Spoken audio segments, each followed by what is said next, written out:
vamos a terminar este tema. Ya. Para empezar, vamos a hacer un poquito de repaso.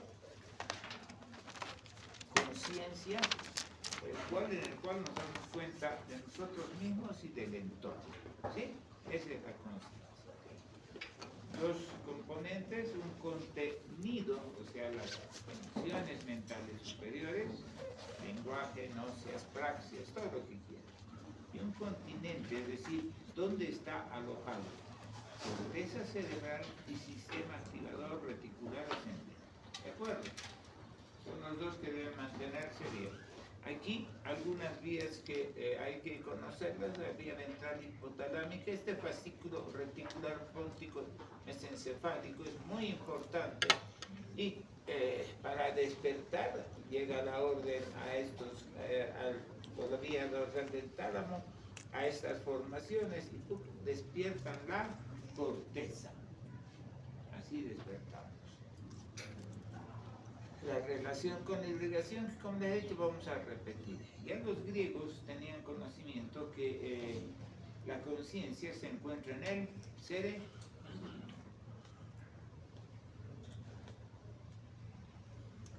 Aquí queda coma, que significa sueño. Y aquí viene una cosa para que se acuerden todos bien. ¿Cómo dormimos? Con los ojos cerrados, ¿no ven?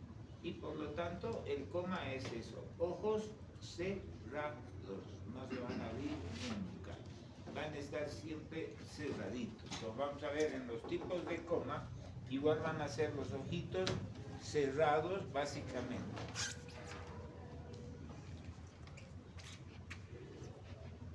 Aquí, como les he dicho, lo importante es acordarse de ese 65%. Ese 65% que nos está hablando de los que son tóxico-metabólicos y de ese 35% que nos están hablando de los que son de origen neurológico. Fáciles de identificar. Las posibilidades de que esto falle, el sistema reticular, el sistema activador reticular ascendente, la corteza o ambas, ¿sí? Clarito. Desde el estado de vigilia vamos a pasar al obnubilado, también aquí podemos llamar somnoliento. Poquito de diferencia, el somnoliento es un poco más leve, simplemente se encuentra dormidito, un poquito dormido, y un estímulo sencillo, un hablar fuerte, un tocarlo, lo va a despertar, pero por un momento. En cambio el obnubilado va a estar un poco más perdido, un poco más falto de relación con el entorno. Lo va a ver y se va a volver a dormir. Y los soporosos ya son ese estado cada vez con mayor profundidad. Para que el sistema activador reticular sea comprometido en esto, las lesiones no son necesariamente grandes, pero sí deben dar un compromiso bilateral. Basta una pequeña lesión que pueda ocasionar esta lesión bilateral.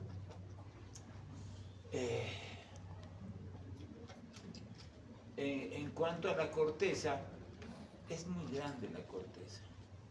Entonces, la lesión en una zona de la corteza generalmente no va a ocasionar solamente si es esa zonita. Pero como hay edema alrededor y hay otras complicaciones, el asunto se va a hacer más grande y sí vamos a tener un compromiso que nos haga perder conciencia. ¿De acuerdo?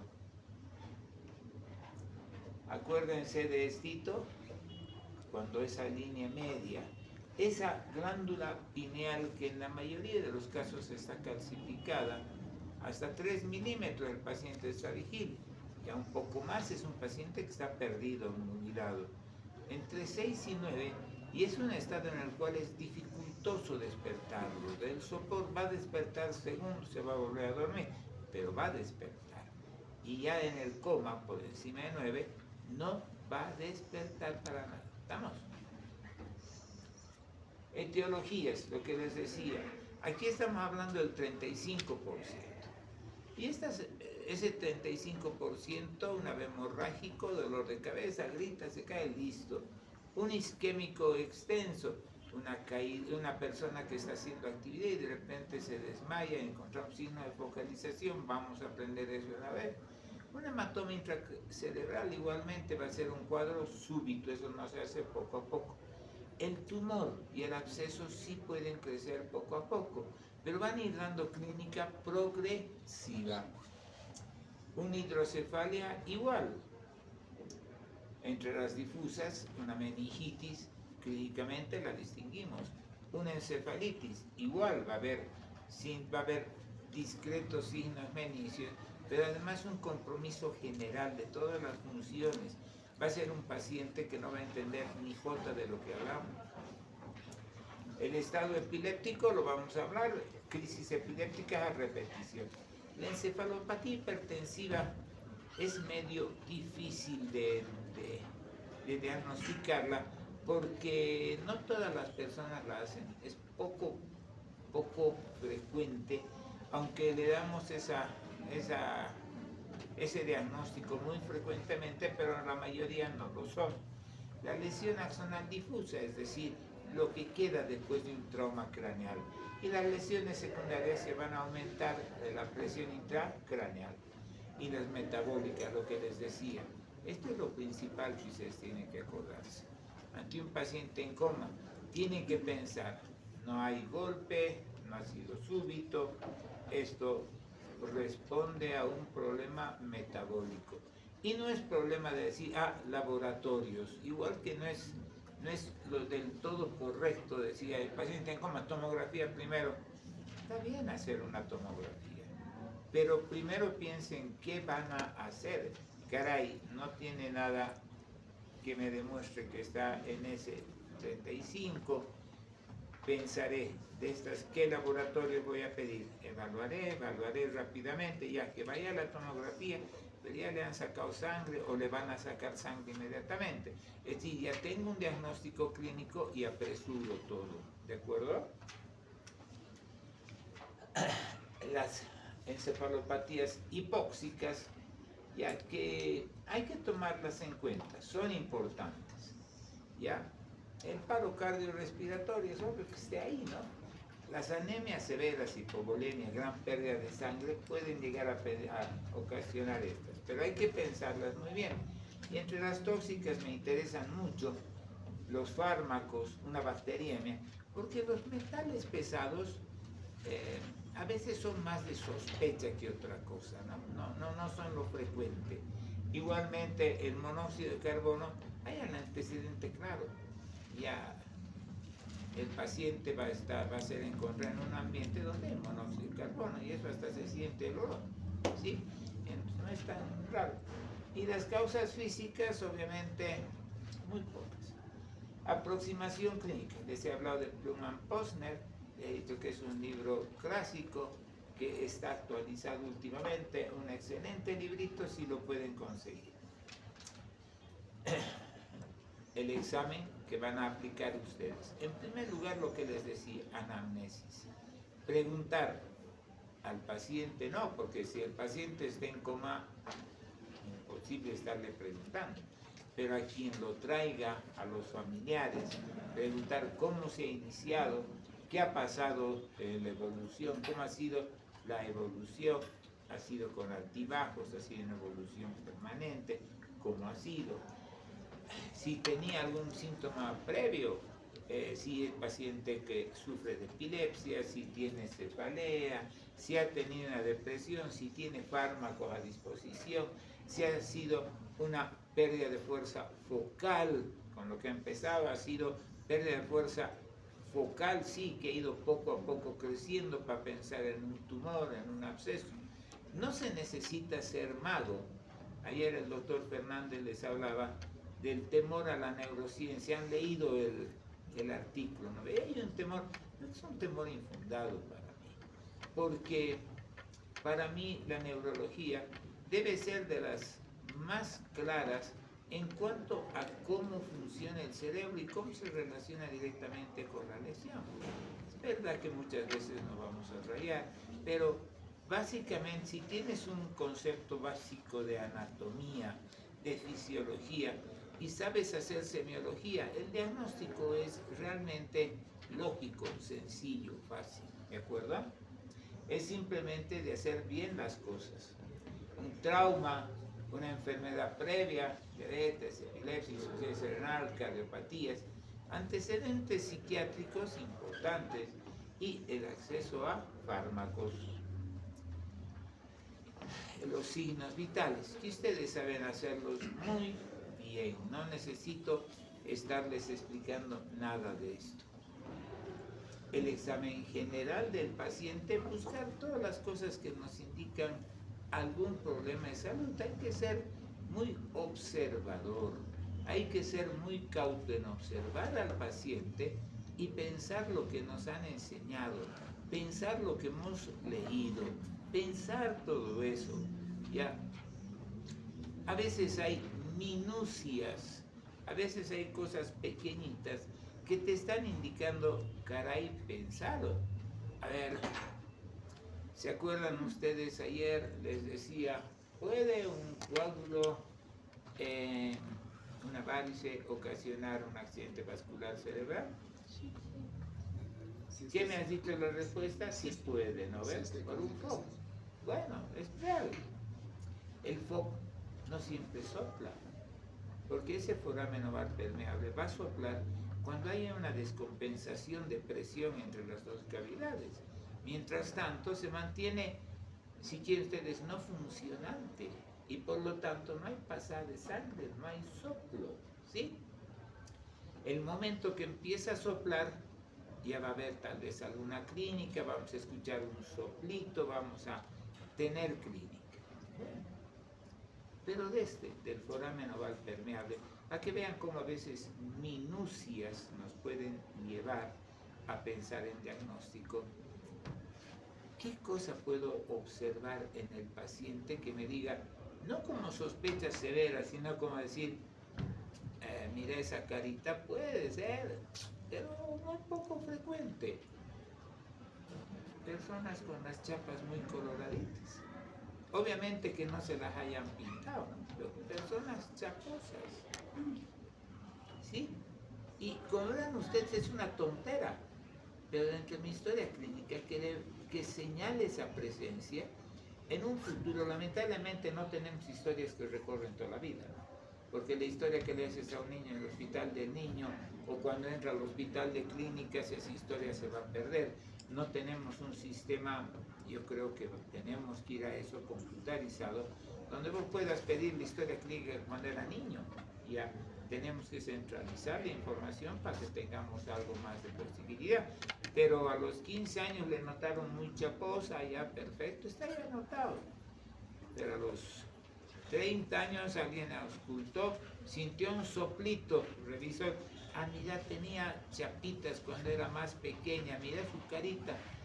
Haremos un electrocardiograma, haremos un examen cardiológico para ver, a veces así minucias te dan. En el examen clínico, en todo esto, hay que ser muy, muy, muy observador y muy detallista. A veces los detalles nos dan posibilidades, ¿sí? Sean siempre bien observadores. El examen segmentario, y ustedes lo saben hacer muy bien, estoy seguro.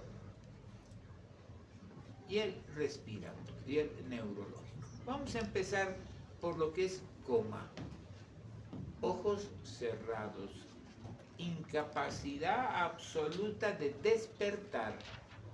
Puede tener acciones, movimientos motores, posiciones, pero despertar, abrir los ojos y tomar contacto con la realidad externa, no lo va a hacer. Y al estar en estado de coma, igualmente va a estar apagada esa su conciencia de saber quién es él mismo, ¿de acuerdo?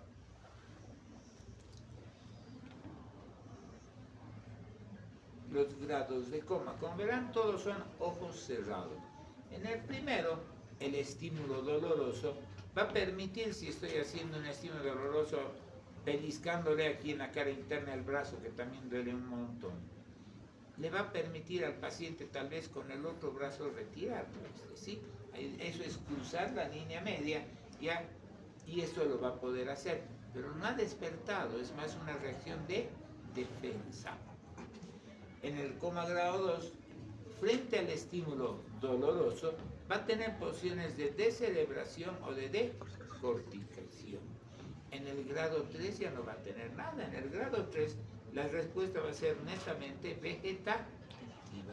En el grado 4 va a ser ninguna respuesta. Le provocas dolor, le aprietas con tu martillo de percusión, porque con la lapicera, todavía las lapiceras son suavitas, ¿no? Lo que ayer les he hecho. Agarren su martillito de percusión metálico y aprieten su uñita y realmente van a ver cómo duele. En un paciente, cuando vemos un estado de coma de esos muy fregados de manejar y queremos saber si es profundo o no el coma grado 4, agarramos el martillo y hacemos en los dedos del pie con toda nuestra fuerza. El paciente muchas veces no va a ni siquiera, es decir, no se va a quejar, no va a tener un quejido, ¿no? Pero simplemente basta intentar retirar el pie para que vos digas, ah caray, aquí ya tengo algo de respuesta, ¿no ves? Entonces es importante saber hacer estas cositas. Esto es Glasgow. ¿Por qué se corta aquí? Ya. Esta es la escala de Glasgow, que la conocen. 3 componentes: ocular, verbal y motor. Empezar simplemente pensando si el paciente está espontáneamente con los ojos abiertos, moviéndose y obedeciendo órdenes, hablándonos. En el segundo punto, vamos a tener que el paciente a un dolor nos va a responder bastante bien. Ya, un poquito confuso puede estar, pero va a localizar el dolor, te va a alargar tal vez una mala palabra, te va a insultar, ya más o menos. Al dolorcito, ya cuando le pellizcas, aunque sea la pielcita, si ahorita ustedes les pellizco la pielcita, si entre ustedes ahorita les digo pellizquense, le va a decir mejor. Y es una respuesta, pues, será comprensible, pero es una respuesta más reactiva, ¿ya? O va a retirar, ¿ya? Ya, cuando es más profundo, la extensión ante el dolor o ninguna respuesta. El 3 al 15, eso lo conocemos. Acuérdense que el 8 suele ser lo que mencionan como el punto de corte más importante, ¿ya? Menos de 3 no puede ser. Esta escala tiene la característica de ir en descenso. Muchas otras escalas van en ascenso. El 8 es importante porque en muchos lugares les van a decir, si un paciente está con un grado 8, lo más probable es que ya necesite ser intubado. Lo más probable, no siempre. ¿Estamos? Pero ya es un indicador. ¿A quienes no nos va a ser útil hacerles esto? Niños, pacientes afásicos, pacientes con lesión en los ojitos, en la carita o en el sistema fonatorio, influencia de alcohol o drogas sedantes que van a estar sedados, no van a estar en un coma profundo, pero van a estar sedados, no te van a responder y vas a poner una marca mucho menor. Los pacientes hemipléjicos, parapléjicos, problemas así.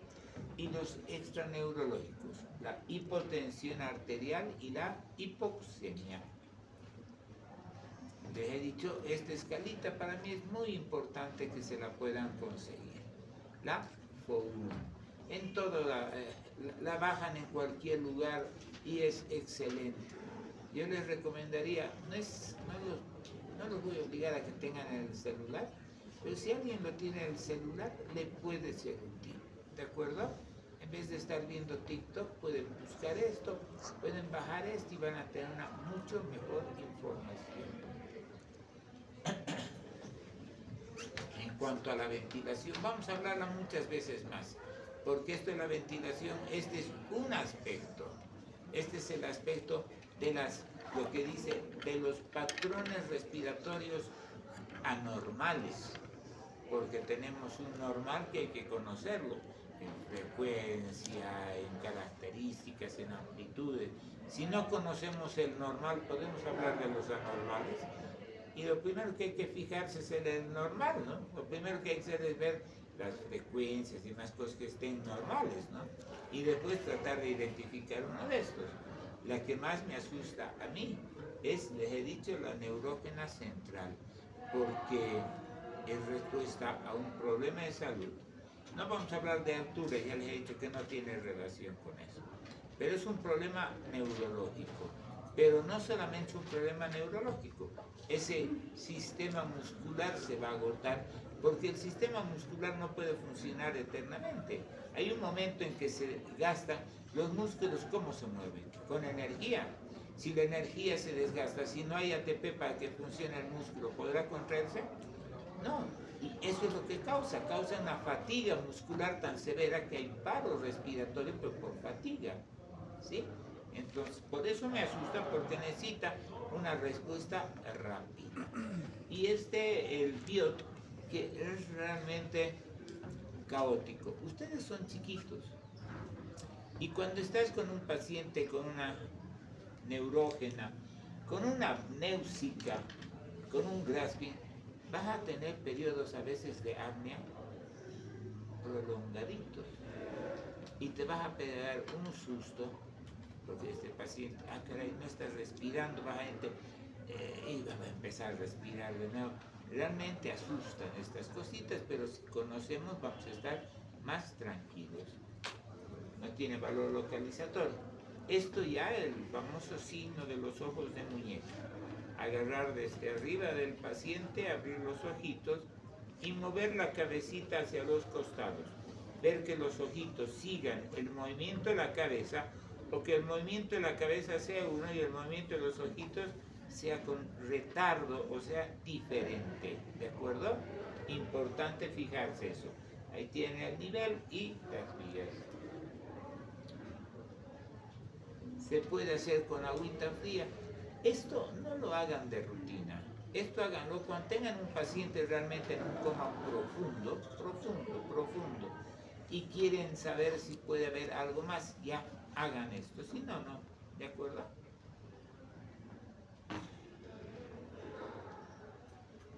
Estamos en eso. El fondo de ojo. Solo el 2% de las lesiones agudas van a presentar edema de papila. Y además, insisto, no es inmediato, porque el edema de papila va a responder a una presión intracraneal que se está incrementando. Y eso no se va a incrementar en segundos. El edema puede ser que rápidamente evolucione, pero el sistema nervioso central va a tratar de ir compensando para mantener circulación y va a tardar días en aparecer el edema de papila. Los reflejos pupilares, fotomotor consensual, que ustedes saben hacer y conocen, no necesitan mayor explicación. Tienen la vía y tienen el nivel. El examen pupilar, el 20% de la población tiene una normalidad de 1 milímetro de diferencia. Hay que conocer el dato, no es vital, no es tan importante, pero es necesario conocerlo. Esto es lo más importante. El reflejo fotomotor es el signo más importante para distinguir metabólico de estructural. Si el reflejo fotomotor está normal, no hay problema neurológico. Hay que buscar de otro tipo. El reflejo corneal con un algodoncito, generalmente lo hacemos con algodoncito, ¿no? No tiene que ser nada que lastime. Un algodoncito, tratando de hacer si los ojitos están centrales al costadito, si hay una desviación al otro lado.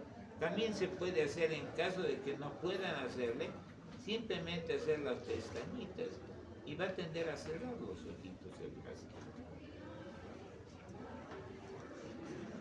Y tienen el centro y las vías. El reflejo nauseoso, que es importante y hay que hacerlo siempre, ¿sí? De ahí que los médicos andamos siempre con nuestro bajalento en el bolsillo. Para otras cositas más lo sabemos, ya vamos a hablar para qué más, pero siempre lo hacemos. ¿Dónde hacer el dolor? Ya, el dolorcito aquí, pero también han pasado ustedes con el doctor Hinojosa, dice Pato, ¿dónde les ha dicho que hagan dolor? Él hace aquí, apretando aquí el trapecio, cuando lo apretas realmente es recontra doloroso. Obviamente las regiones mamarias, apretarlas, la cara interna del brazo duele. No sé si ahora ustedes juegan distinto, ¿no? Yo, por ejemplo, me acuerdo en el colegio, alguna vez se hacían, a mí, por suerte nunca me han hecho, la mordida de la vaca, nunca les han hecho. Apretarle aquí la cara, hacerle un pellizco grande aquí de la cara interna del muslo, duele un montón. Ya, entonces tenemos así varios lugares. La cosa es saber si el paciente ha sufrido un accidente torácico, tiene su lesión torácica, su carita mal, ¿dónde le vas a hacer? En el piecito, en el muslo, saber qué hacer, ¿sí? Hay que ser dúctiles. En las eminencias óseas también duele. Para mí el de la uñita es muy útil, tanto uñas de la mano como uñas del pie. Este otro que es el tradicional, las posiciones de descerebración y de corticación. Los signos meningios que dicen esto pueden desaparecer y generalmente no los vamos a encontrar. Los vamos a encontrar solamente cuando es realmente una enfermedad meningea. Vamos a aprender a hacer bien. El Brusinski, el Gerny, el Lewinson, todos vamos a aprender a hacerlos bien. ¿De acuerdo? Son facilitos, ya no dan de fácil. Lo que les mostraba esto, pupilas normales, ausencia de respuestas normales calóricas, respuesta de deceleración, de corticación o flacidez, son cosas básicas que nos están indicando. ¿Qué son las mioclonías multifocales? Son, si ustedes quieren, pequeños saltos. La mioclonía extrapiramidal va a ser un saltito muy pequeñito, ¿sí? Pero es más bilateral, es más completo. En cambio, una mioclonía puede ser bilateral, una mioclonía epiléptica, pero va a ser mucho más amplia, ¿sí? O va a ser de la hemicara, pero va a ser repetitiva, como una contracción repetitiva. Un paciente en coma debe ser visto permanentemente, vigilado permanentemente, porque cualquier salto de alguna extremidad, de una parte del cuerpo, de todo el cuerpo, de un segmento de la carita, e inclusive simplemente del ojo, como un espasmo en el ojito, pero una cosa que el paciente no tenía previamente y lo está presentando, nos puede estar hablando de mioclonías focales. ¿Está? Importante en todo paciente siempre observar. ¿Cómo es este bicho? ¿Qué características? El coma metabólico se instala lentamente, va a ser oscilante en su presentación, la afección neurológica focalizada.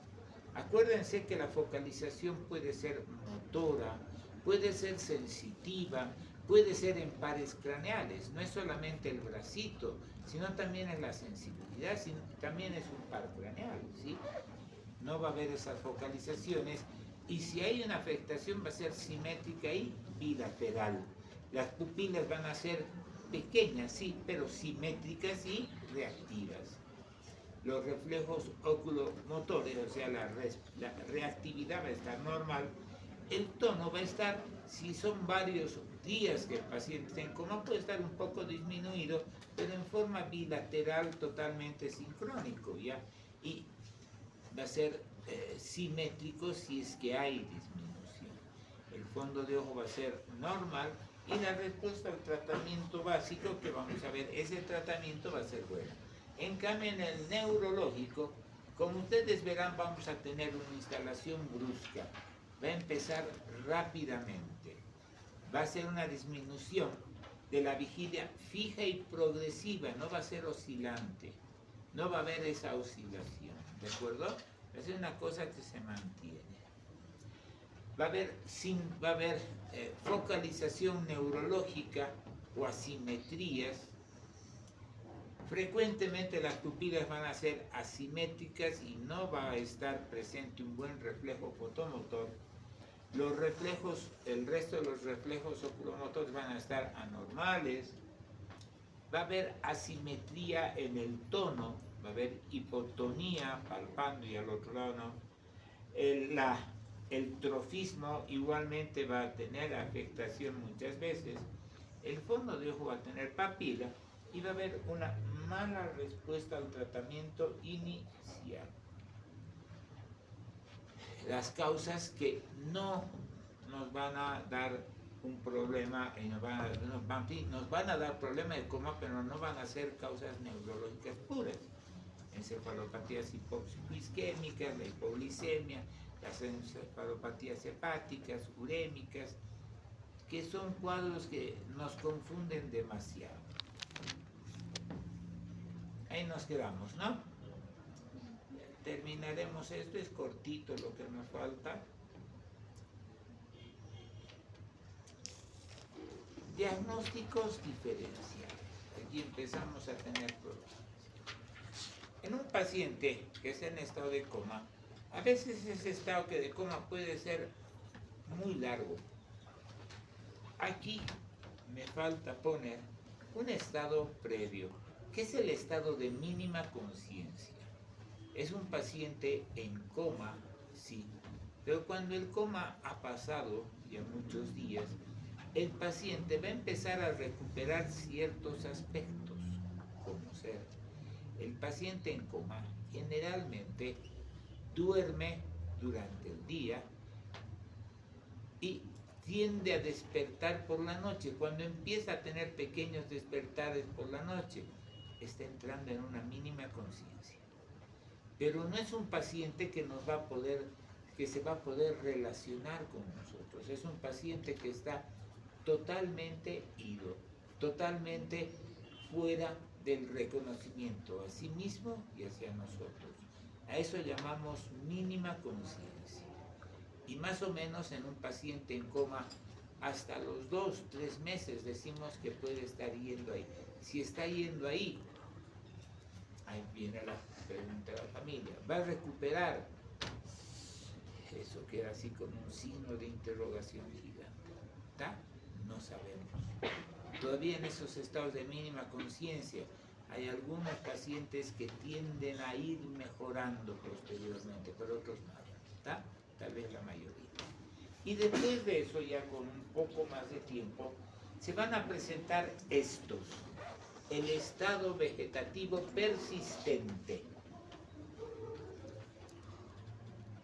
que es muy fregado, porque el paciente, también se le llama la inmovilidad silenciosa, porque el paciente va a tener, es un paciente que ha recuperado el ciclo sueño-vigilia, mantiene funciones vegetativas, ya su corazoncito funciona bien, su temperatura va a estar prácticamente normal, cuidado que se me infecte ese paciente.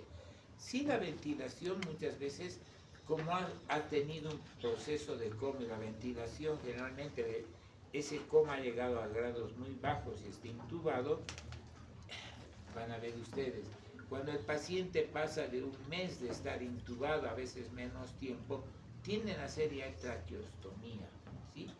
Pero esa traqueostomía a veces ya va a estar funcionando y el paciente va a ir recuperando esa función ventilatoria. Va a estar con tráqueo, pero va a estar respirando, ¿ya? Pero no tiene funciones cognitivas, puede abrir los ojos, mirar, pero no reconoce dónde está, no sabe dónde está, le pueden hablar, le pueden hacer cosas y no hay nada de respuesta. De ahí que en este estado vegetativo se dice que el paciente mira, pero no está viendo realmente, está con los ojos abiertos, pero no podemos decir qué está viendo, porque está con los ojos abiertos. Pero le puedes, si es un padre, a un padre que le muestres a una hija, se alegra, ¿no ve? No va a haber esa expresión. No va a haber nada, nada, no hay nada. Ya le puedes hablar con amor, lo puedes gritonear, mandarlo al pepino, gritarlo en la esperanza de que reaccione. Naranjas, no te va a reaccionar. No va a haber respuesta a nada. Oye, pero no escucha, no comprende lo que le estás hablando, ¿sí? Mira, pero no ve. Oye, pero no escucha, no tiene la capacidad de entender lo que está escuchando. O al menos eso es lo que se nota en el paciente. Ahora, en pacientes con mínima conciencia que están empezando en este estado, por ejemplo, si se puede, a veces no se puede, se recomienda llenarle de imágenes familiares, ponerle la música que le gusta, ponerle un buen volumen, para tratar de estimular funciones y tratar, pero se llama coma vigil, porque el paciente parece vigil, está ojos abiertos, no se mueve. Inmovilidad silenciosa, no se mueve. Pero no reconoce, no hay expresión de sentimiento, ¿tá? Síndrome apático y mutismo aquinético. Mutismo no habla, aquinético no se mueve, ¿sí? El siguiente es el síndrome del cautiverio o la trabadura. Este es aún poquito, yo diría, hasta más fácil de hacer el diagnóstico, pero es muy fregado, porque el paciente va a tener afección de vías largas, es decir, va a estar cuadripléjico. Va a haber parálisis de los pares bajos. Los únicos pares que van a poder funcionar, bueno, le va a impedir deglución, tiene que estar con alimentación muy dirigida y ahí no va a poder hablar. Pero si hay movimientos de los ojitos verticales y parpadeo, puede parpadear y mover los ojitos así, nada más. ¿Ya? Este cuadro a mí siempre me ha llevado a la... Caray, ¿qué es esto? La primera vez que lo he leído descrito en la literatura ha sido cuando tenía 15 años, 14, 15 años. He leído muchísimo desde niño. Y eso de los 14 años ya me había traído todas las obras de Alejandro Dumas, Tres Mosqueteros, con el Bragelón. Todo esto ya había sido leído. Y agarré uno de los libros más gruesos, El Conde de Montecristo. Bello libro, de los más bellos que puede haber. Y ahí Dumas, estoy hablando de 2 siglos atrás prácticamente, ahí Dumas describe en la parte del segundo tomo, vendría a ser, al señor Mathieu de Villefort, un caballero que sufre, según la descripción de Dumas, una enfermedad vascular, una enfermedad en el cerebro, y queda en este estado, y su nieta Valentina es quien lo cuida. Pero la descripción que hace Dumas, qué cosa más, cuando he leído, me he quedado impresionado. ¿Qué corchos es esto? ¿Será parte de literatura? ¿Será parte de...? Claro, cuando es literatura puedes meter cosas no del todo reales, pero lo que escribe Dumas ahí, totalmente real. Su nieta lo alimentaba, su nieta se comunicaba como, empezaba, claro, muy moroso, muy lento, pero empezaba, por ejemplo, con el abecedario. A, B, C, D, E, cerraba los ojos, era una palabra que empezaba con E. Después la segunda palabra, la tercera, la cuarta. Cuando estaba en la quinta palabra, recurría al diccionario. E iba buscando, claro, es lerdo, moroso, es libro. Pero realmente a mí me impresionó leer ese libro. He tardado años en descubrir que había sido eso. Este paciente está lúcido porque el cerebro, la corteza, le está funcionando. Mira y ve, se comunica con los ojitos. oye y escucha, le hablas y te responde, y te contesta con el movimiento de parpadeo sobre todo, ¿sí? Y es el síndrome Locked-in Syndrome. Ese es el clásico. El otro estado, ya el más profundo, es este, que es una cosa, como les decía, que a mí me interesa que sí la conozcan, porque a veces es difícil expresar la sensación emotiva mía hacia ustedes, pero como les decía en la anterior clase, les decía, por ejemplo, a mi hijo le han hecho trasplante de córnea. Desde chiquitito el Rodríguez, para leer, así leía, a esa distancia. Su letra no era mala, era un asco, porque no veía. Era un niño totalmente desatento, en clases jodía todo el día. ¿Por qué? Podía estar sentado, porque claro, los profesores que hacían, venga a la primera fila, ¿no ve? Para que no friegue. A la primera fila, pero si no veía, un niño a los 6, 7, 8 años, ¿no ve qué va a hacer? Pepino, pues se levanta, se pone a jugar. Era un fregado, se aplazaba. Lo hemos hecho ver, diagnóstico. A los 21, 22 años ya era imposible, porque casi ya no veía nada, ya a veces no podía ni salir a la calle. Y es un tipo juguetón, activo. Y el oftalmólogo nos dice, hay que operar, hay que hacerle trasplante. Le han hecho de uno, del otro no han podido, ahora ya tiene 45, pero vamos a intentar que le hagan el otro ojito todavía. El ojito derecho se lo ha hecho con miedo, porque cuanto más chango eres, los trasplantes son más peligrosos. Nuestras respuestas inmunes son más violentas. Sabía el peligro al rechazo, ¿sí? Por suerte no había rechazo, por suerte está bien. Pero ustedes no pueden comprenderme, realmente para mí me he puesto a llorar de emoción. El rato que entra a su cuarto después de la cirugía me ha dicho, papá, veo. Entonces eso uno lo convence, carajo, el trasplante sirve. El trasplante es útil. He tenido una sobrinita, lamentablemente se ha ido al cielo, que ha hecho un problema hepático autoinmune. Le hemos hecho ver aquí con todos los hepatólogos, la doctora Blanca, todos me lo han visto, hay que hacer trasplante. No había plata. El trasplante en Santa Cruz valía $50,000. Y no había otro lugar en el país. En Sucre iban a empezar a hacer con un costo fácil. ¿Qué hacemos? Alguien le dijo, estamos hablando de unos 15 años atrás, andate al Brasil. Cuando estaba en su anterior gobierno Lula, que ahora ha vuelto a ser Lula esto, llegabas allá con una enfermedad de ese tipo y a los 2 meses estabas asegurado en el seguro brasileño. A los 3 meses estaba operada, le han hecho el trasplante hepático, gratuito todo, por el seguro brasileño. Después se ha vuelto, todos chochos, pero la enfermedad que le ha fregado el primer hígado, le ha fregado el segundo.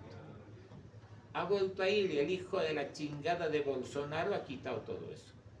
Todos los seguros los ha quitado.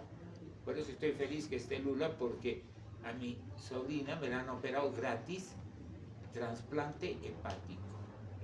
Y a los 3, la verdad, me ha llamado un día, me ha dicho, Fico, no estaba en Sao Paulo eran 250,000 personas en lista de espera.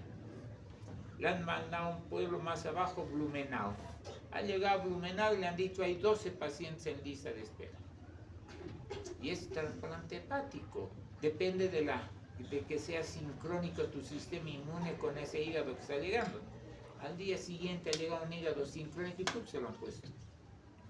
Entonces, y eso gracias a que hay gente, hay médicos que pueden identificar rápidamente que un ser humano, cualquiera de nosotros, bueno, ya estoy viejo, ya mis órganos ya no me sirven para nada, pero cualquier ser humano como ustedes que tenga un problema de salud y se nos vaya hacia el cielo, puede donar esos órganos, puede salvar otra vida.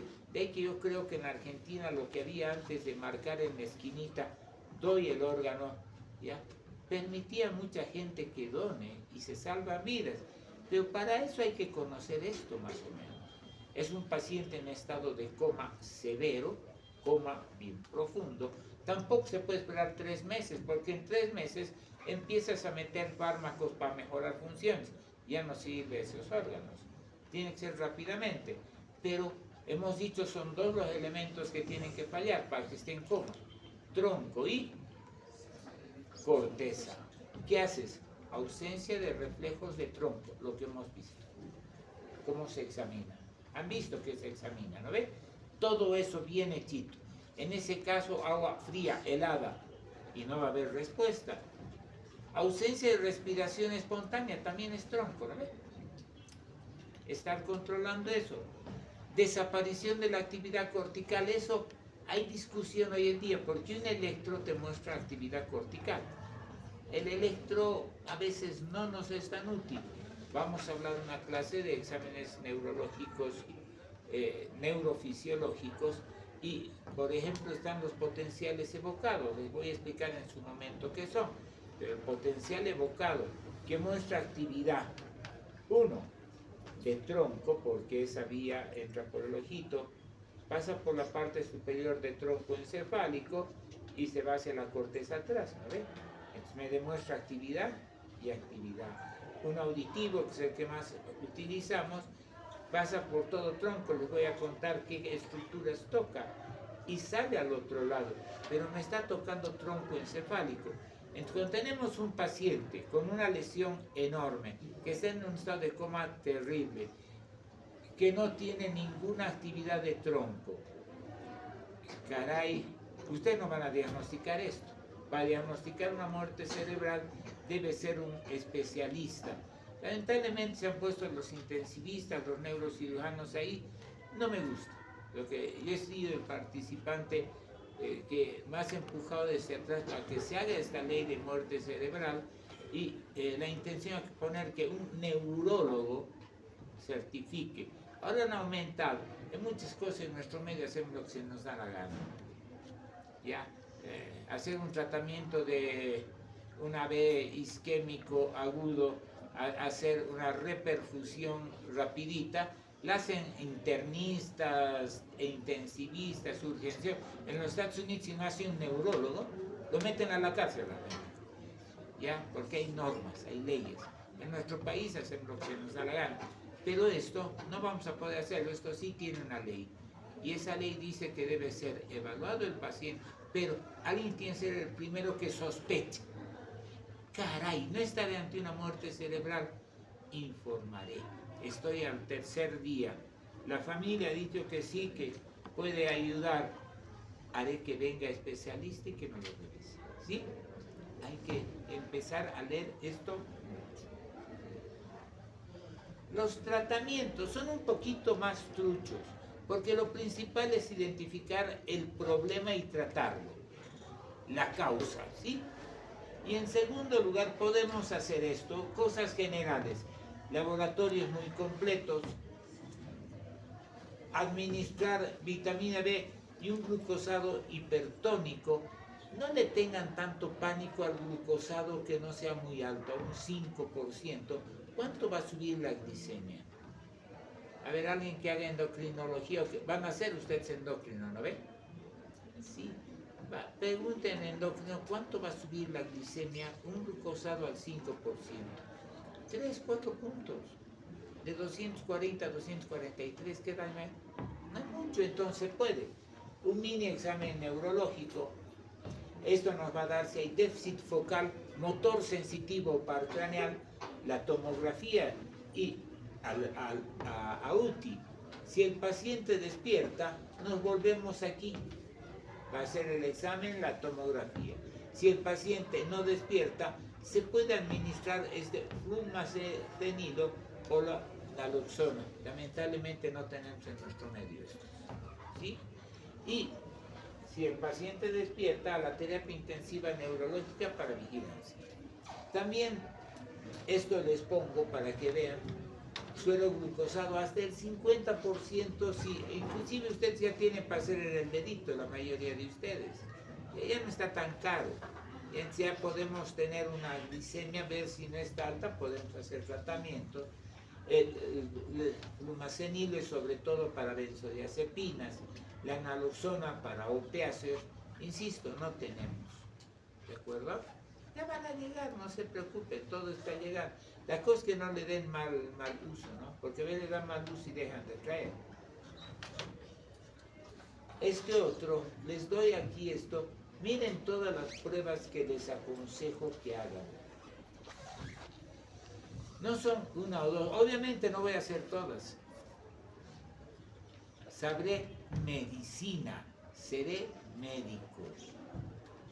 Haré examen clínico médico correcto y podré focalizar lo que hemos hecho en semio, al menos llegar a un examen, a un diagnóstico anatómico, no de focalización, sino de sistema. Caray, aquí me está fallando el riñón, aquí me está fallando el pulmón, la falla viene de tal lado, y poder dirigir todo esto hacia ese lugar, ¿de acuerdo? La tiroides, mucho cuidado, que joroba mucho por todo lado. Estos ya serían los posteriores, la tomografía, la resonancia, el electro y todas estas cositas. El coma es una alteración de conciencia que implica desafío clínico en la práctica médica de todas las especialidades. Tiene implicancia en el pronóstico y en el costo de la atención. El otro día me hablaban de un paciente en estado de coma, estaba en la clínica metodista abajo, y el médico me decía, están fregados los familiares, ya han gastado más de 200,000 bolivianos. Y hay muchas clínicas y hospitales privados, comenzando por el Arcoíris, ¿no? ¿Qué hace el Arcoíris? Interna a un paciente, son muy buenos médicos, pero cuando el paciente, la familia ya ha gastado 80,000, 100,000, 200,000 bolivianos, que se vaya al hospital general, ya no tiene plata para pagar. Y eso para mí no es medicina, eso para mí es business, ¿sí? En cambio ahora aquí al frente hacemos medicina, ¿sí? Conseguimos lo que se puede y con los seguros se hace. Pero esa es mi visión personal, que se las cuento porque no tengo vergüenza de hacer. ¿De acuerdo? Vámonos, ahí nos acabamos.